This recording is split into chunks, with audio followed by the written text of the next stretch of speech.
ઈચ્છા કારણ સંદેશા ભગવાન વાયણા લેશું લેજો ઈચ્છા में खमादोण बंदी में लावणी या नसिया है मतेण वंदा इचकारी भगवान बसाई करी वायना प्रसाद करावतो जी नमोरियंतारं नमो सिद्धारणं नमो आयरियं नमो वज्रायणं नमो लोहे सवसा एषु पंच नमकारो सर्वपावपणासनो मंगलाणं च सर्वेसिं परमं हवै मंगलम् जय जगजीव जोनि वियाणो जगगुरु जगानंदो जगन्नाथो जगबंधु जय जगप्रियामो वयम् जय सुयाण बभव तीर्थयराणम् अपचिमो जय जय गुरुलोगाणं जय महप्पा महावीर सच्चिदानंद संपूर्णं विश्वज्ञं विश्वपावनं शंखेश्वर पुरोत्तम पार्श्वनाथं नमाम्यहम् सर्वारिष्ट प्रणाशाय सर्वाभीष्टार्थदायिने सर्वलब्धि निधानाय श्री गौतम स्वामिने नमः श्री सुधर्मा स्वामिने नमः अज्ञानतिमिरान्धानां ज्ञानाञ्जनशलाकया नेत्रमुन्मीलितं येन तस्मै श्री गुरवे नमः।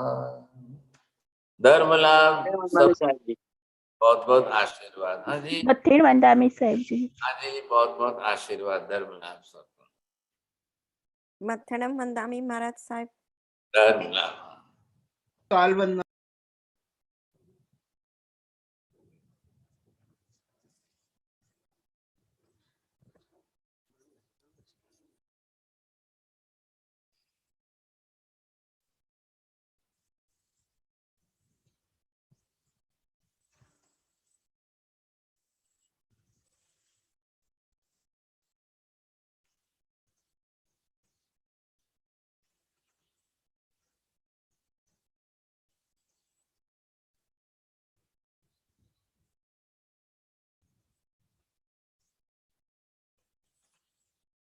आत्मा का मूलभूत सम्यक दर्शन का जो गुण है सत्तागत गुण है। सभी आत्माओं के अंदर सत्ता में तो पड़ा ही है, लेकिन अब जब इसके ऊपर आवरणीय कर्म आ गया, अब ये आवरणीय कर्म ने आकर के इसको विपरीत भाव में प्रकट किया। हाँ जी ध्यान रखिए, समझने की कोशिश करिए। कर्म का काम क्या है?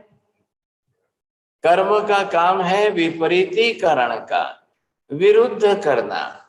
जो आत्मा अपने गुणों वाली जैसी है, अब उसके गुणों को विरुद्ध करके विपरीत रूप में कर्म उसको प्रकट करता है। बस बात इतनी सी है।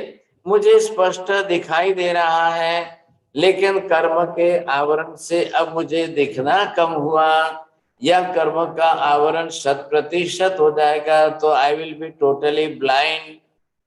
अब ये सब कर्म का कारण है, कर्मों के कारण बन रहा है, हो रहा है। यहाँ पर ये क्या हुआ? अब यहाँ पर ये कर्म चढ़ गया जो है आत्मा के ऊपर, जो सम्यक दर्शन था, अब उसकी जगह पर ये मिथ्यात्व मोहनीय कर्म बन गया। अब ऐसा मिथ्यात्व मोहनीय कर्म जो जिस प्रकार का बना है, अब इसकी पकड़ मजबूत करने के लिए अब इसने चारों तरफ एक दीवार अपनी सुरक्षा के लिए खड़ी कर दी। ये है अनंतानुबंधी कसाय। अब हमारी आत्मा ने किया क्या है? ऐसा प्रबल पुरुषार्थ करके जब हमने इस कर्म को सत्ता में से ही क्षय, संपूर्ण क्षय तो नहीं किया, लेकिन ग्रंथि भेद करके आपने इसको थोड़े से प्रमाण में सम्यक दर्शन प्राप्त किया है। अब वो मैं यहाँ पर आपको बता रहा हूं।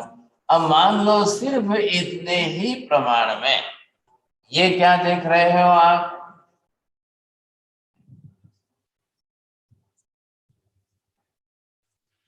अब ये जो है सम्यक दर्शन का गुण हमने प्रकट किया है।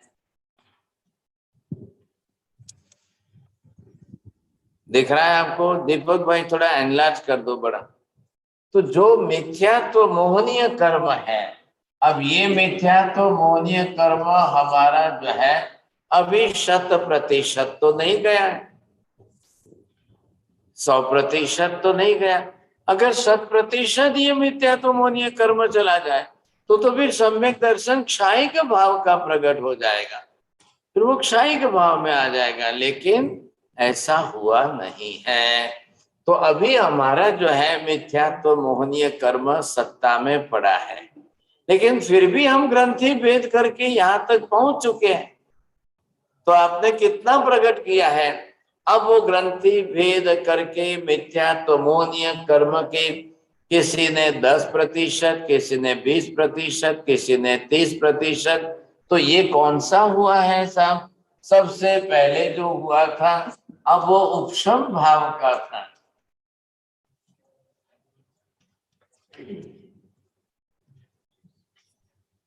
अब इससे हम जो है ऊपर उठ करके अब सेकेंड स्टेज में आ गए हैं। तो सेकेंड स्टेज में आया है क्षायोपशमिक भाव का।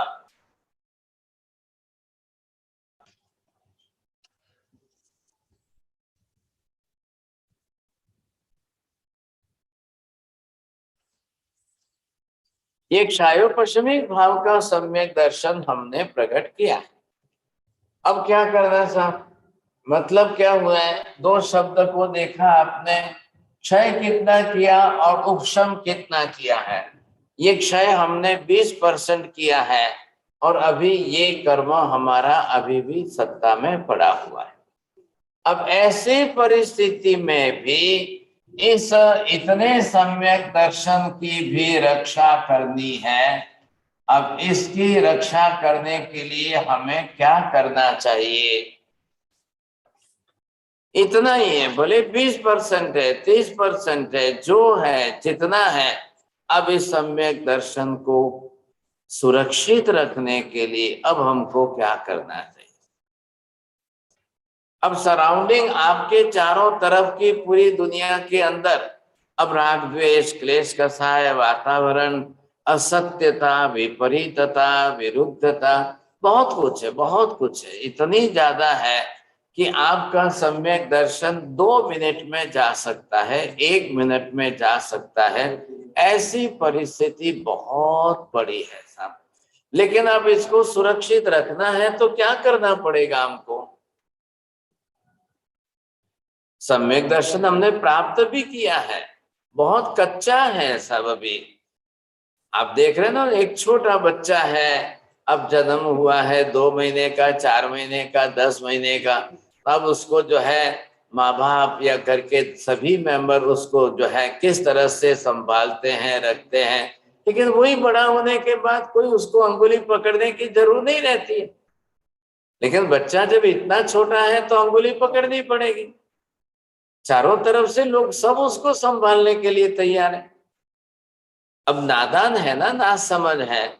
ऐसी स्थिति के अंदर कल बच्चा गिर गया तो, कल कुछ हो गया तो क्या करेंगे हम? तो यहाँ पर इस सम्यक दर्शन को, अब ये 20% है और इधर अभी 80% आपका मिथ्या तो मोहनीय बाकी है, अनंतानुबंधी भी बाकी है। अब ये किसका जाएगा? अगर मैं यहाँ पर लिख रहा हूं, थोड़ा सा ध्यान से देखना आप। अब मैं इसको संपूर्ण हटा दूं और ये जो है आपका गया, और ये अगर आपने पूर्ण रूप से जो है ये सम्यक दर्शन आपने प्राप्त कर लिया, अब क्या दिख रहा है आपको? 100%। इसको क्या बोलेंगे? थर्ड स्टेज का सम्यक दर्शन। ये हो जाएगा आत्मा के अंदर कितने प्रमाण में हो जाएगा? अब इसको आप बोलेंगे क्षायिक दर्शन।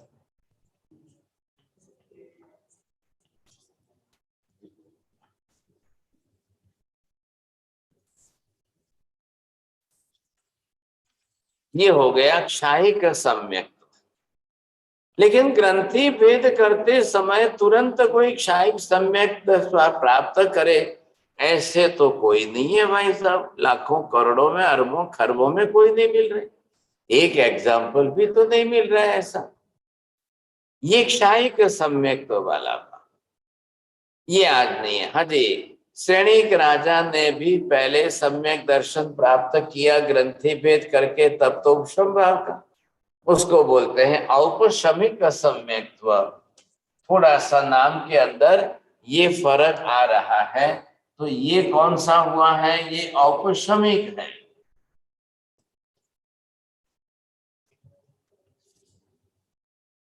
ज्यादा लंबे काल तक नहीं रहेगा ये, लेकिन इसको थोड़ा सा सेकंड स्टेज में हम ले गए। अब ये क्षायोपशमिक कक्षा का सम्यक्त्व है, तो परसेंटेज के ऊपर आ जाएगा। अब जब ये परसेंटेज के ऊपर आ जाएगा तो क्या होगा? ये अभी इतना पोर्शन जो है इसमें मिथ्यात्व है, ये वाला पोर्शन आपको दिख रहा है ये मिथ्यात्व का है अभी, और इतना पोर्शन जो है वो सम्यक दर्शन प्रकट हुआ है ऐसा। बस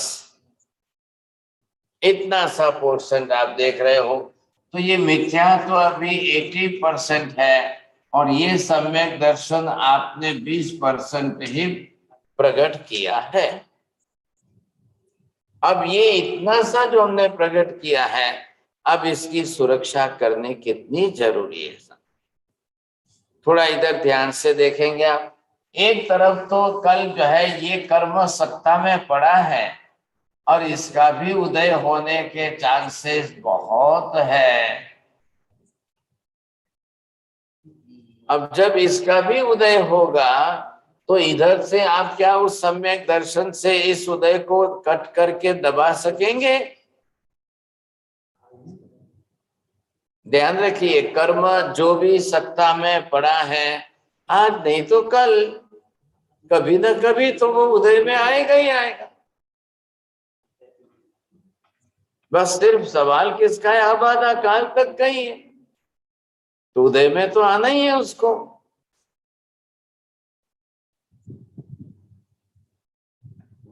तो ऐसी स्थिति के अंदर अब जब तक हमारी ये स्थिति बनी रहेगी तब तक मुश्किल तो पूरी तरह से है साहब, ये तो निश्चित ही बात है।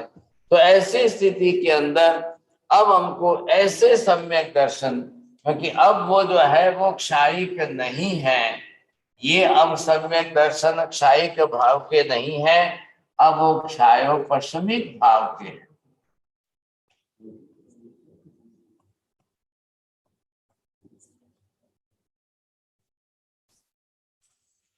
अब ये निश्चित हो गया कि एक क्षायोपशमिक भाव की कक्षा का है, तो यहाँ पर जो है ये परिस्थिति हमारी, अब ऐसे सम्यक दर्शन की रक्षा कैसे करनी बहुत मुश्किल है। एक तरफ अपने अंदर है इसका उदय होगा, एक तरफ जो है बाहर के निमित्त वैसे मिलेंगे, फ्रेंड सर्कल में से, रिलेटिव्स में से, संबंधियों में से कई लोग हैं, कई प्रकार के हैं, उन सब का निमित्त जो भी मिलेगा कल, तो ऐसी परिस्थिति में अब ये सम्यक दर्शन हमारा टिकना बहुत ही मुश्किल लगता है।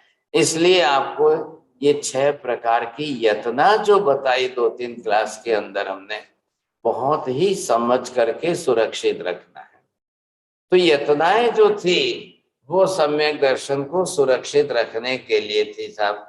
अब आज हम जो विषय यहाँ पर प्रारंभ कर रहे हैं ये पहचान कराई आपको, लेकिन अब आपको ये समझना है कि ऐसे सम्यक दर्शन को सुरक्षित रखने के लिए अब आज हम जो देख रहे हैं वो है 6 प्रकार के आगार। हाँ जी, ये विषय आज जो है हम शुरू कर रहे हैं, ध्यान रखना। अब ये है 6 प्रकार के आगार जो हैं, आप इधर देखिए। अब इन 6 प्रकार के आगारों को हम समझ सकें और समझ करके हम इसको पालन कर सकें, तो ये 6 प्रकार जो अलग अलग तरीके से हमको बताए हैं, तो यहाँ पर जो है आपको क्या देखना है,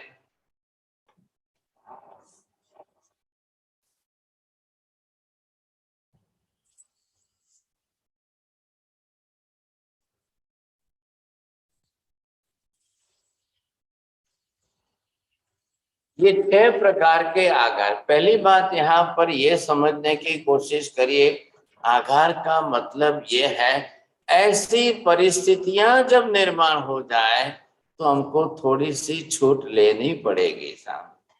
हालांकि सम्यक दर्शन ये है और इसमें से हमने अपनी श्रद्धा बनाई है, लेकिन अब इस श्रद्धा के साथ हम संसार में जी रहे हैं, परिवार में जी रहे हैं, समाज में जी रहे हैं, देश में हैं, हम जन समूह के बीच में हैं, हम लोगों के बीच में रहते हैं। आप कोई हिमालय की गुफा में चले नहीं गए हो, ख्याल आया? आप कहीं दूर जो है हिमालय में नहीं गए हो।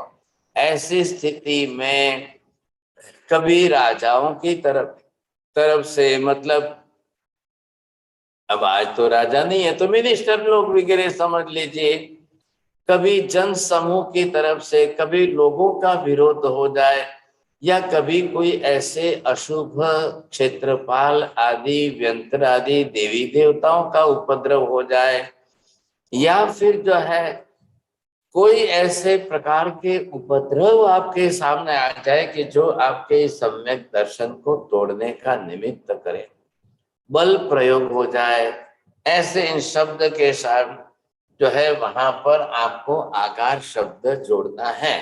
इन आकार शब्दों को जोड़ते हुए अलग अलग तरीके से शब्दों की रचना करके ये नाम दिया है 6 प्रकार के आकार।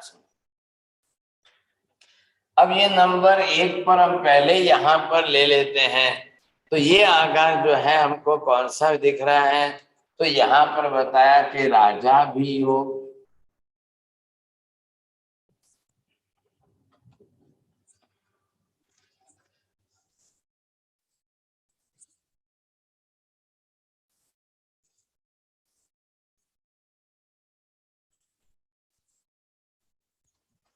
अब जो सम्यक दर्शन प्राप्त किया हुआ साधक जो है वो सावधान है, वो जानकार है, उसको पता है कि मुझे मेरे सम्यक दर्शन को मैंने प्राप्त किया, मुझे उसको सुरक्षित रखना है। लेकिन राजा विरुद्ध हो गए साहब, और राजा ने आपको जो है कोई दंड देने की बात की, राजा ने आपको कहा है ये सब मान्यता आप अपनी छोड़ दीजिए, कोई मतलब नहीं है, छोड़ दो इन सबको, कुछ भी नहीं होगा इससे, समझे? ऐसी बात करके आपको जिस तरह से समझा भी दिया हो, कुछ भी आग्रह करके भी, प्रयत्न करके भी अगर आपको परेशान किया हो, तब क्या करेंगे आप? ये जो राजा भी योग है, इस समय आपको बहुत सावधान रहना है। लेकिन अब आपकी अग्नि परीक्षा है इस सम्यक दर्शन की।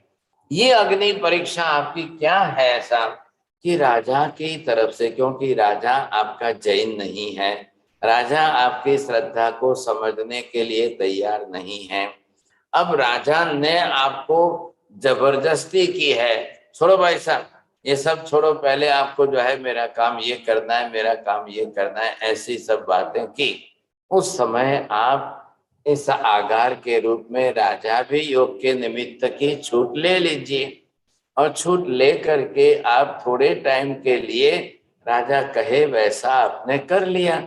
अब ये श्रद्धा सम्यक दर्शन तो हमारी अंदर की आत्मा की निष्ठा में, मान्यता में है, इसलिए वहां कोई वो चिंता आपको करने की जरूर नहीं है। क्योंकि देखिए प्रत्येक प्रदेशों के अंदर राजा कोई सब जगह पर जैन हो, it is not possible at all, या राजा आपको अनुकूल हो ये भी पॉसिबल नहीं है साहब। ऐसी ऐसी परिस्थितियां आती है, और जब ऐसी परिस्थितियां आती है तो उन परिस्थितियों में अपने अंतर्भाव के सम्यक दर्शन की निष्ठा को आपने स्थिर तो रखा। लेकिन अब स्थिर रख करके आपने अपनी तरह से उनको क्या कहा, क्या जवाब दिया? राजा के प्रेशर में आपने काम कर लिया, राजा की इच्छा अनुसार आपने किया, नहीं करेंगे तो कल दंड देगा, सजा देगा, फिर आपको तकलीफ होगी। तो ऐसी परिस्थिति में जहां तक आपकी दृढ़ता बनी रहे आप जरूर रखिए, लेकिन आपको परिस्थिति के समय में अपनी निष्ठा अपने आत्म भाव में रख करके बाहर का व्यवहार किसी के मुताबिक कर करके भी आप सम्यक दर्शन की रक्षा कर सकते हो। ऐसी परिस्थितियों में आपका लिया हुआ व्रत नहीं टूटेगा, ये ध्यान रख लेना। आप समझे कि नहीं?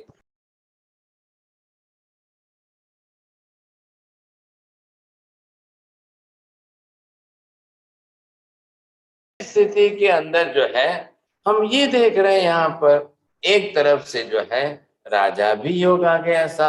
अब दूसरा प्रकार जो आपको ये बताया है ये है गणाभि योग, ये अलग ही प्रकार का है। तो इसके अंदर भी आपको ये देखना है।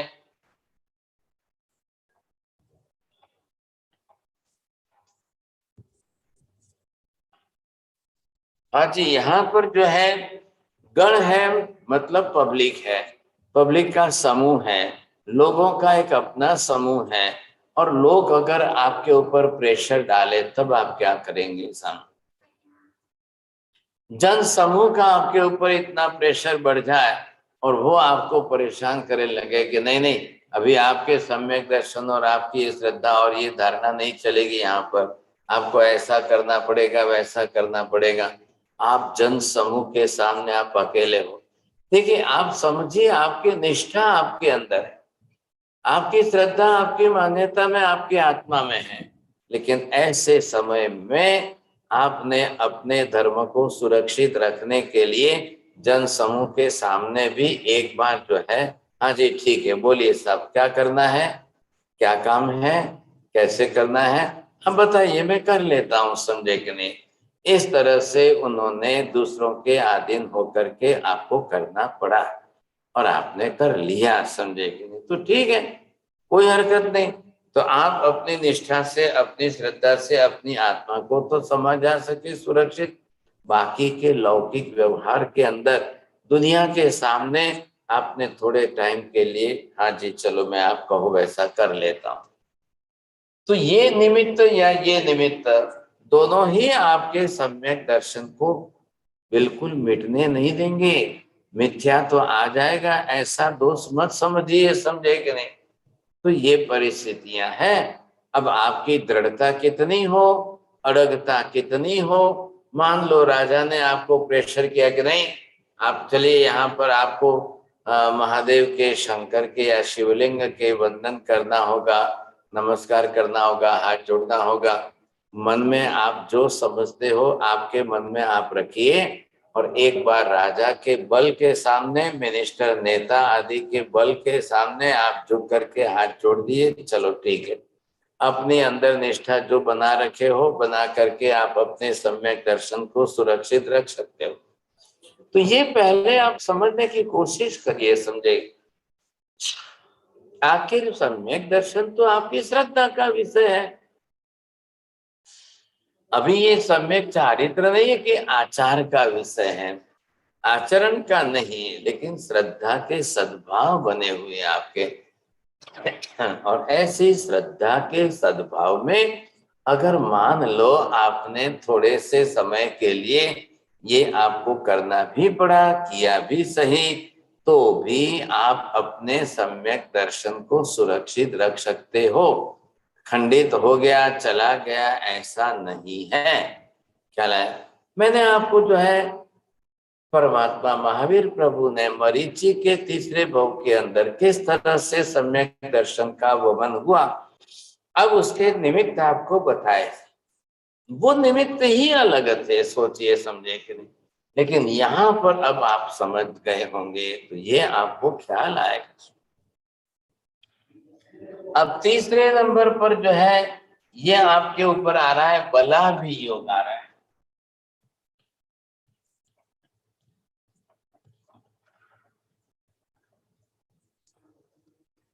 अब मान लो कोई आपके ऊपर बल प्रयोग करे, कोई आपको जबरदस्ती करे, आप यहाँ पर हाथ जोड़ते हो कि नहीं, आपका तलवार से सिर काट देता हूँ, आप ये ऐसा करते हो कि नहीं, आप ऐसा मानते हो कि नहीं, मैं तो अभी आपका जो है तलवार से सिर उड़ा देता हूँ। क्योंकि आपको भी मालूम है दुनिया के अंदर जो है एक धर्म ऐसा है कि जो तलवार से ही बड़ा है, सोचिए समझे। तो ये तो होना ही होना है संसार में। अब ऐसे कोई राजा की तरफ से, कई लोगों के तरफ से अगर कोई बल का प्रयोग हो जाए या ऐसी परिस्थितियां भी सामने आ जाए, तब भी आप अपनी तरफ से जो है अपने सम्यक दर्शन की रक्षा कर सकते हो। ख्याल आया कि नहीं?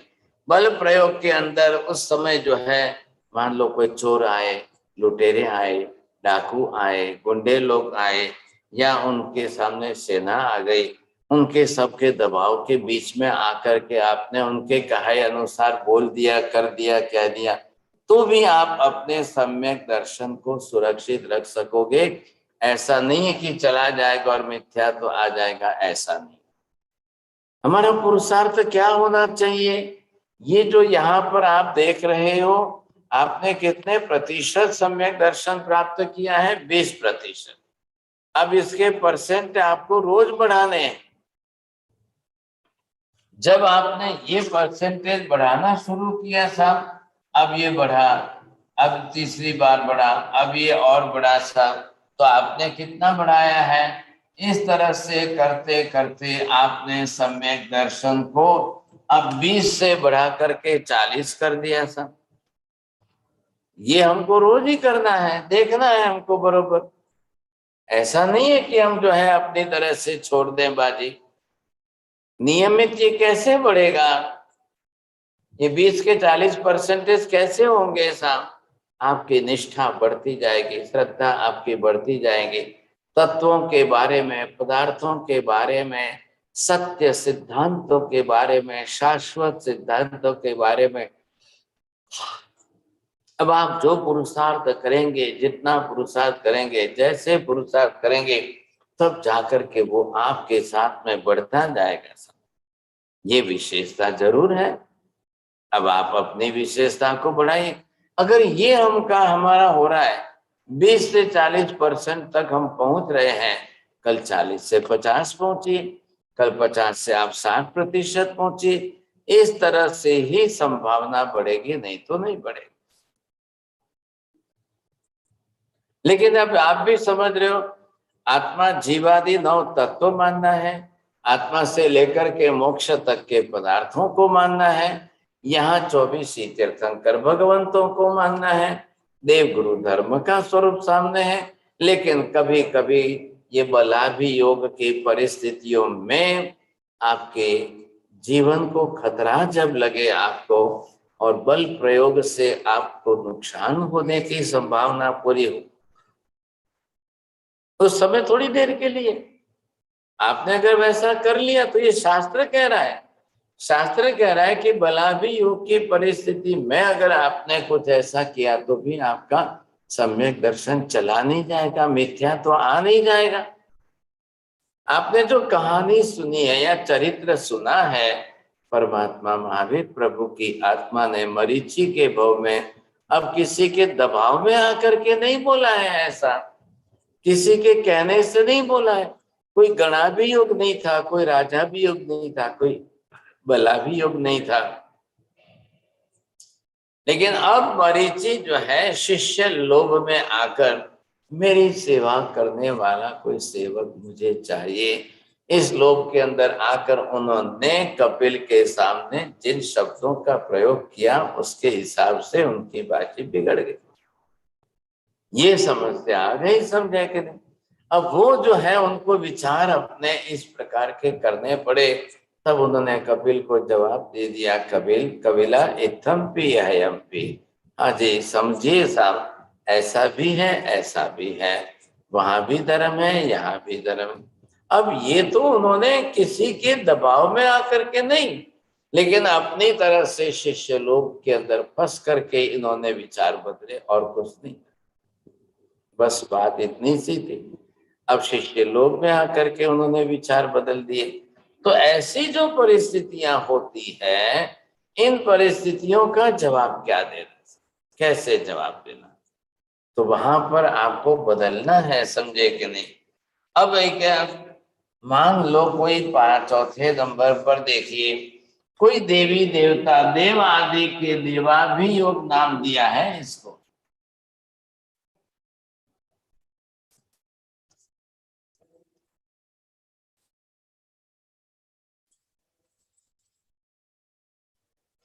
ये देवाभी योग के अंदर जो है मतलब क्या है, तो इसके अंदर हेतु ये है कि कभी कभी आपको जो है कैसे कैसे निमित्त मिल जाए, कहीं भूमि में है, कहीं किसी क्षेत्र में है, जहां रहने गए वहां जो है कोई क्षेत्रपाल है, उस भूमि के देवता है। कई लोग नया बंगला खरीदते हैं, नया फ्लैट खरीदते हैं, अब वहां कल किसकी मृत्यु हुई है क्या, कल कोई वहां पर मरा है क्या, या उस भूमि के या उस क्षेत्र का कोई व्यंतर, प्रेत भूत प्रेत व्यंतर आदि कोई ऐसे हैं क्या। ये देखिए, इस तरह से यहाँ पर शास्त्रकारों ने भी निषेध किया है, जिस घर के अंदर किसी की अपमृत्यु हुई है कृपया उस घर को मत खरीदिए, ये बताया जाता है।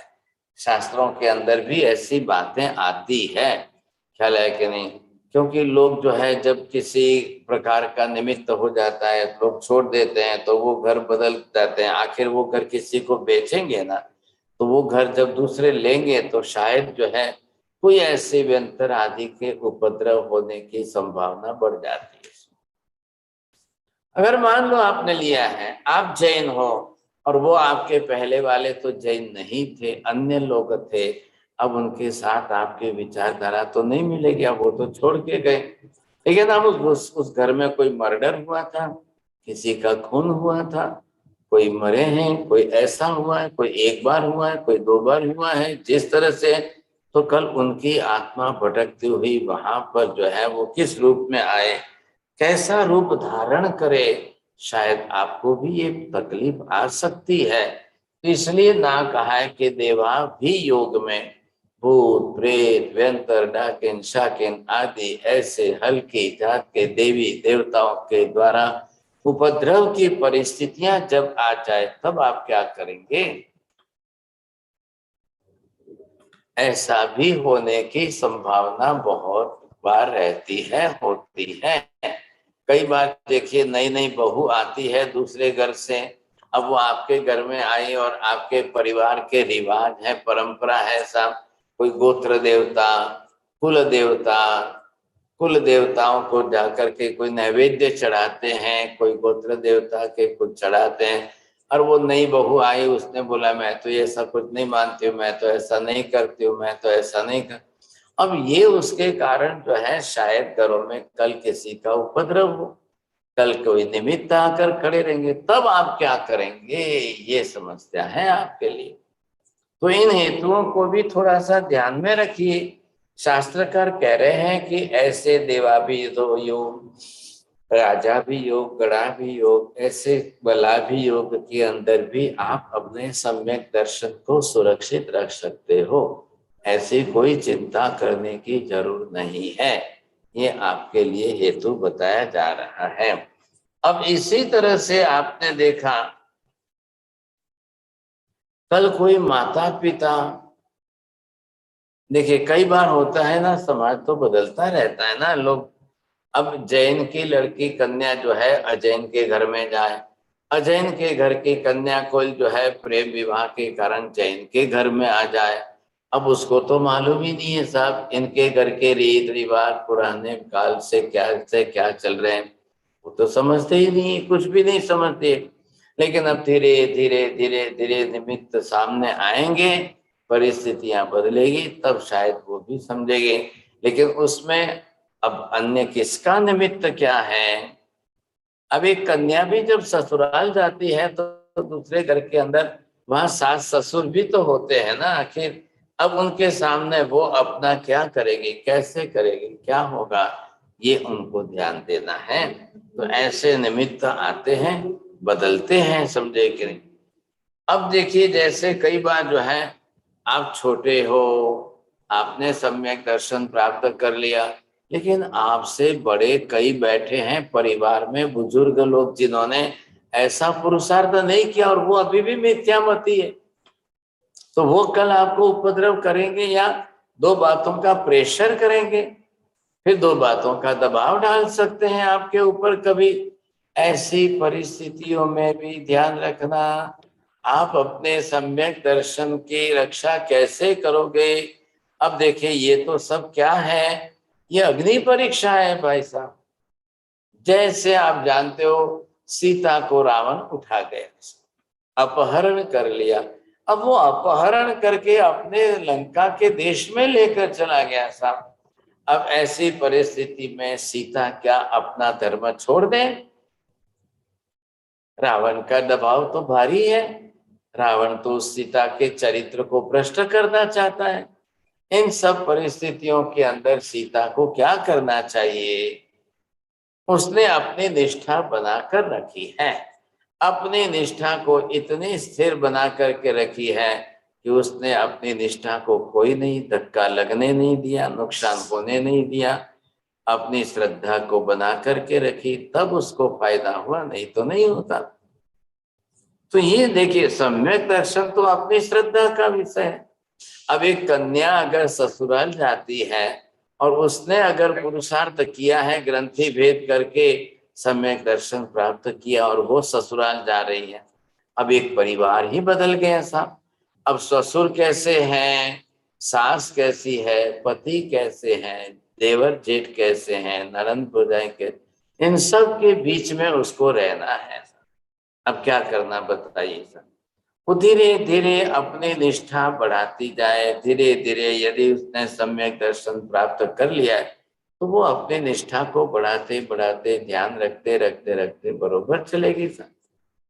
तो ही उसको ख्याल आएगा, नहीं तो नहीं आएगा, समझे कि नहीं? ऐसी स्थिति के अंदर अब उस सम्यक दर्शन को कैसे बचाना, कैसे है सब सुरक्षित कैसे रखना है, तो इन समय समझे कि नहीं, अब उस समय उन दबाव के आगे या महत्तर गुरु के निग्रह भी योग जो है वो अलग से है। इनके अंदर कई बार जो है विपरीत परिस्थितियां बनती है। अब बनी हुई ऐसी परिस्थितियों के अंदर आप क्या करेंगे? तो ये एक प्रयोग है यहाँ पर, दूसरा 5वां नंबर जो इन्होंने लिखा है, ये है 5वां प्रकार। इसके अंदर आपको अलग ही बात की गई है। तो ये कौन सा है? अब ये है महत्तर गुरु निग्रह वियोग, ऐसे शब्द हैं यहाँ पर।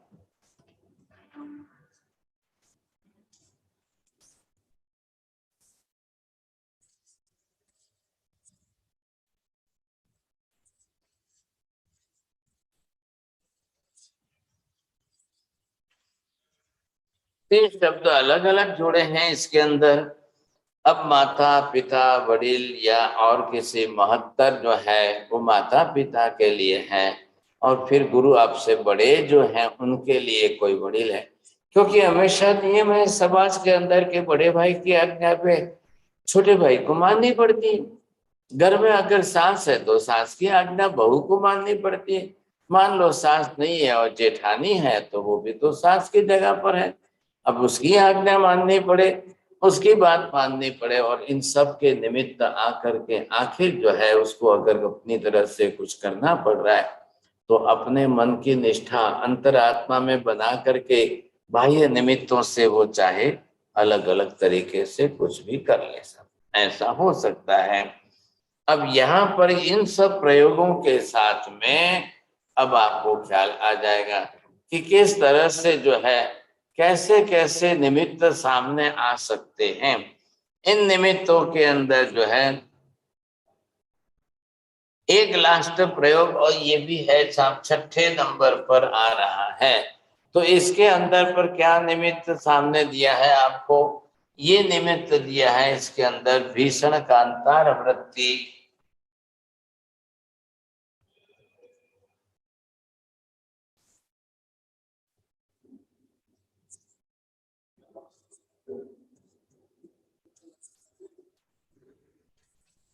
हाँ, यहाँ पर भीषण कांतार वृत्ति, भयंकर परिस्थितियों के अंदर आप फंस जाओ, आपकी आजीविका मुश्किल में हो जाए और आप उसका सामना न कर पाओ, तब आप क्या करेंगे? ऐसा भी बनता है, ऐसा भी निमित्त आता है। इसके लिए यहाँ पर आपको ये कहा गया है कि ऐसे भीषण भयंकर परिस्थितियों के अंदर जब आपके जीव पर आ जाए, आपकी मृत्यु का निमित्त आपको दिखा दे, अब क्या करेंगे सोचिए। लेकिन कहीं ना कहीं कोई ऐसी साधना भी होती है, कोई व्यक्ति अपनी तरह से उसको सुरक्षित रख भी पाते हैं। कोई सत्व वाली व्यक्ति हो और उसको टिका के रखे। कई कई बार लोग सत्वहीन होते हैं जो परीक्षा की घड़ी में टिक नहीं पाते हैं, क्योंकि अब इसके परसेंटेज सबके सम्यक दर्शन के अलग अलग है। 5%, 10%, 20% वाले जो है उनके लिए बहुत मुश्किल हो जाता है कि अब आखिर वो अपने सम्यक दर्शन की रक्षा कैसे करें। करेंगे तो कैसे करें? तो ये सबके सामने परिस्थितियां आती हैं, नहीं आती है ऐसी बात नहीं है।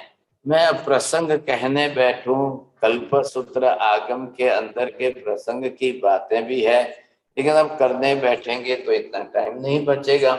एक बार जिंदा शेठ था और जिंदा शेठ की अपनी नवकार महामंत्र की निष्ठा बहुत ऊंची थी। पंच परमेष्टि भगवंतों के प्रति अपनी श्रद्धा का सद्भाव सब में दर्शन का बहुत ऊंचा था। लेकिन एक बार वो जो है नौका में प्रवास करके नदी के मार्ग से प्रवास करके निकल रहे थे। अब ऐसी परिस्थिति के अंदर जो है उस समय किसी व्यंतर देव ने आकर के उनकी नौका को डुबाने का प्रयत्न किया। अब इनकी नौका डुबा दें, ये खेल खत्म हो जाएंगे, सब जाए कौन है अंदर। तो वो जो व्यंतर जो था उसने प्रकट होकर के सामने आकर के अंदर बैठे हुए जिंदा शेठ को कहा, देखिए भाई साहब, आप क्या जप रहे हो, क्या कर रहे हो, क्या मंत्र पाठ कर रहे हो, छोड़ दो ये सब। उन्होंने कहा, मैं नवकार मंत्र का पाठ कर रहा हूँ, नमो अरियंतानंद नमो सिद्धानंद। अरे छोड़ो ये सब, छोड़ो, समझेगा। अगर आप नवकार मंत्र का सब कुछ आराधन छोड़ देते हो तो आपकी नौका को मैं सुरक्षित रख सकता हूँ, बचा सकता हूँ, आपको भी जीवित रख सकता हूँ। और आप नहीं मानेंगे तो अभी जो है इसी तलवार भाले से आपकी मृत्यु हो जाएगी, नौका डूब जाएगी, सब कुछ चला जाएगा, कुछ भी नहीं बचेगा, कुछ भी नहीं रहेगा। अब बताइए ऐसी परिस्थिति में क्या करना चाहिए? ललिता जी बताइए क्या करना?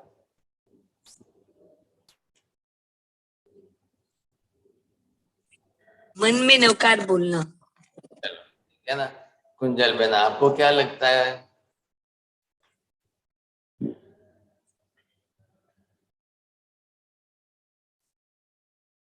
चलिए, अब जिसको जो लगता हो अपनी अपनी निष्ठा के अनुसार आप जवाब देंगे साहब, तब आपको क्या लगेगा? आशा बेन मिथानी बोलिए, क्या लगेगा आपको? अंदर की श्रद्धा को दृढ़ करना पड़ेगा और थोड़ा सा स्ट्रॉन्ग बन के उसको बोल, बाहर से बोलना है कि चलो मैं छोड़ देती हूँ, लेकिन अंदर की श्रद्धा को नहीं दगाने का है। उस व्यंतर ने जो भी कुछ कहा, लेकिन जिंदा शेठ ने अपनी तरफ से कहा कि मैं मरने के लिए तैयार, मुझे मृत्यु मंजूर है। चलिए साहब, आपको जो करना है कर लो, मुझे कुछ भी कॉम्प्रोमाइज नहीं करना है। मैंने जो समझा है, मैंने जो सीखा है, नवकार महामंत्र है, मुझे तो सब प्रणासनों से लक्ष्य है, मैं कर रहा हूँ, करता रहूंगा। चलो आ जाओ, लो भाई मारो, जिस तरह से भी मारना है मारो, जैसे करना है करो। अब उस समय उस जिंदा शेठ की इतनी बड़ी निष्ठा को देखकर और इधर एक व्यंतर उनकी नौका डुबाने के लिए पूरा जो है प्रयत्न करते हुए, लेकिन उस समय वहां से पसार होते हुए कोई शक्तिशाली देवता ने ये दृश्य देखा। वो वहां पर नीचे आए, उसने आकर के देखा कि एक सज्जन आदमी नौका में अपना प्रवास करके पार उतर रहा है। तो ये कौन होता है, ये उसकी नौका क्यों डुबा रहा है? क्या काम है इसका, क्या कारण है, क्यों है ऐसा ऐसा? सीधे ही आकर के उसने उस हल्की कक्षा के व्यंतर देव को पूछा, भैया तुम क्या कर रहे हो, क्यों ये कर रहे हो, छोड़ो, समझे कि नहीं? तो वो बोले आप कौन हो? बोले, उन्होंने बोला मैं तो बहुत ऊपर के ऊंचे देवलोक का स्वामी हूँ, मेरी शक्ति तो आपको मालूम नहीं है, बहुत बड़ी शक्ति है। लेकिन जैसे उसको समझाया 2 मिनट के अंदर उस व्यंतर ने डर के मारे जो है जिंदा शेठ को छोड़ दिया। अच्छा अच्छा जाओ भाई, चलो जाओ। समय ऐसी परिस्थिति में जाते समय जिंदा शेठ ने कहा ध्यान रखना, आज के बाद किसी सज्जन व्यक्ति, कोई सुशील सज्जन समझदार साधक को परेशान मत करना। क्या लगे, मैं तो ठीक है, मैं तो जा रहा हूं, लेकिन ऐसी गलती मत करना। अब जिंदास शेठ ने तो कोई भी ध्यान नहीं दिया, कुछ नहीं दिया, लेकिन उस व्यंतर, उस देव ने आकर के उसकी जो है जो परीक्षा की, और देव ने आकर के बिल्कुल आमूल चूल परिवर्तन कर दिया, उस देव को ही वहां से निकाल दिया, हटा दिया। सोचिए, तो ऐसा भी तो हो सकता है कि नहीं, किया जा सकता है, नहीं है ऐसी बात नहीं है, संभावना पूरी है, समझे कि नहीं? तो ये है। लेकिन मान लो जिंदा शेठ ने नहीं किया तो हम अपने सत्वों को इतना सुरक्षित रख पाएंगे क्या? तो जिंदास शेठ के उस समय क्या उसका सम्यक दर्शन के परसेंटेज कितने ज्यादा थे तब ये कर सका, लेकिन 10-20% सम्यक दर्शन वाले अगर ऐसा करने जाए तो शायद बहुत मुश्किल हो सकता है। तो ऐसे समय में उनके सामने उनकी इच्छा के अनुसार जो कहे वो कर दो, दिखा दो, लेकिन अपने मन के, अपने अंतर के निष्ठा को बरोबर बनाए रखो, क्योंकि ये तो टेम्पररी होते हैं, तत्कालीन होते हैं, इनका कोई लंबे दीर्घकाल से कोई संबंध नहीं होता है। तो ये आपको समझना चाहिए साहब। ठीक है, जल्दी करिए साहब, समय हो रहा है। अब किसी को प्रश्न है क्या कोई खास?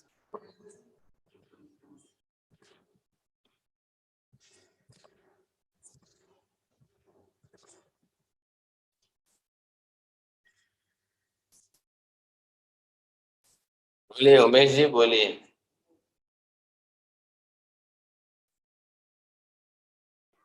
मत्स्य अच्छा, महाराज उपशम का मतलब क्या होता है जी? उपशम भाव का जी। अरे भाई साहब, आप हमेशा ही आप 10 क्लास पीछे जाने की कोशिश करते हो, फिर क्या हमारे करना? थोड़ा कंफ्यूज हो गया था इसलिए पूछ रहा हूँ जी। आप तो पीछे एपिसोड खोलना, हाँ, सम्यक दर्शन की क्लासें जो होती है ना, वहां से शुरू करना, बार बार ऐसी गलती मत करो भाई साहब।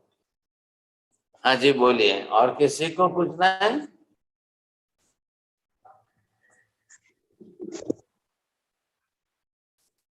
बोलिए योगी बहन। महाराज साहब, वो महत्तर गुरु निग्रह भी योग में गुरु का कैसे समझना है, गुरु का मीनिंग? यहाँ पर गुरु शब्द अपने वडील, अपने से बड़ों के लिए, गुरु महाराज नहीं है तो ये शब्द मत पकड़िए। अब मैंने आपको पहले कहा था, जैसे बड़े भाई साहब हैं, अपने बड़ों के प्रति जो है, अगर माता पिता नहीं है और ज्येष्ठ भ्राता बड़े भाई हैं, या जो भी अपने तरीके से, तो ऐसे समय में उनके सामने कैसे टिकना साहब, बहुत बड़ी समस्या है। Thank you. हाँ जी, जी वाले बोलिए, जे आई। महाराज साहेब, जनक बोलूं છું। બોલો। સાહેબ, ઘણા એવા દ્રષ્ટાંત આવે છે જેમાં આ તમે જે આઘાત ખાયા છે એ આવે છે। અમુક મેં વાંચ્યા છે કે આચાર્ય ભગવંતોને રાજના દરબારમાં જઈને એમને આમ ડિબેટ થતી હતી, એમાં એમને જૈન ધર્મને ટકાવી રાખવું પડતું હતું। તો બીજું એક મને યાદ આવે છે, ભક્તામળ સૂત્રનું રચના થઈ, એ પણ માંગતુમ સુરી મહારાજને પણ આવા જ આધાર આવેલા, અને ખંડક મુનિનું પણ મોટું એક મને ખ્યાલ આવે છે। તો એ બધું સાહેબ, એ બધામાં આધાર જ ગણાય કે ખાલી દોષ લઈને સંવ્યક્ત બચાવી રાખવું, કે વધારે થઈ ગયું એનાથી? જેવાએ તો ધ્યાનની સાધનામાં એમને સમ્યક દર્શનના બદલે એમને ચારિત્રની નિષ્ઠા મોટી હતી ને, એમને ઉપસર્ગો હતા, જે महावीर स्वामी ने वगैरह आवे, ये सब उपसर्ग अलग अलग प्रकार थे। तो वहां वो अपने उपसर्गों के सामने अड़ग रहे। जो आप दृष्टांत देते हो, जिनके नाम ले रहे हो, वो परफेक्ट रहे। उन्होंने तो कोई सेवन नहीं किया।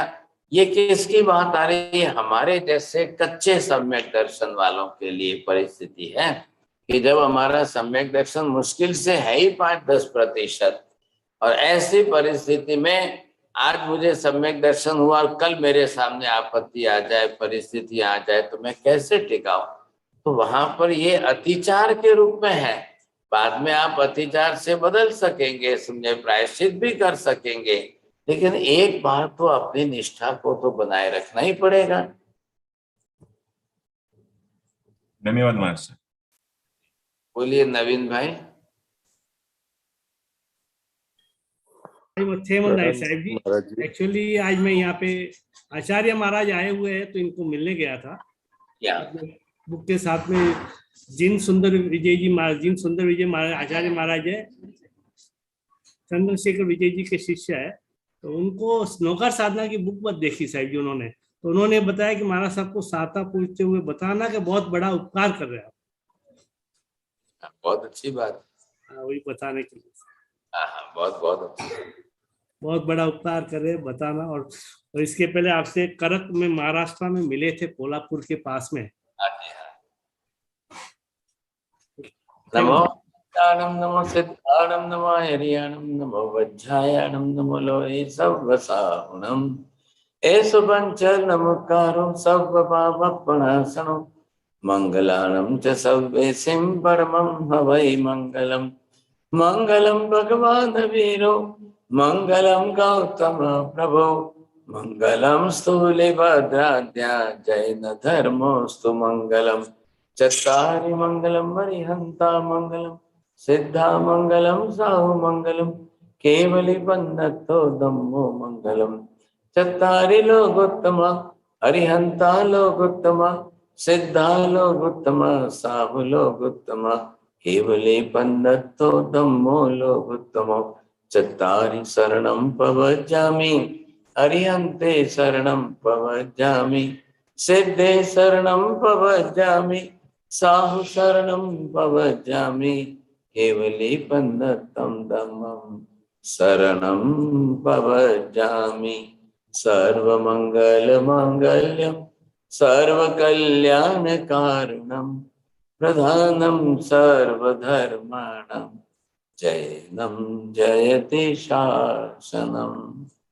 प्रणाम वंदामी महाराज साहेब, साथ सातामा રહેજો। काल वंदन।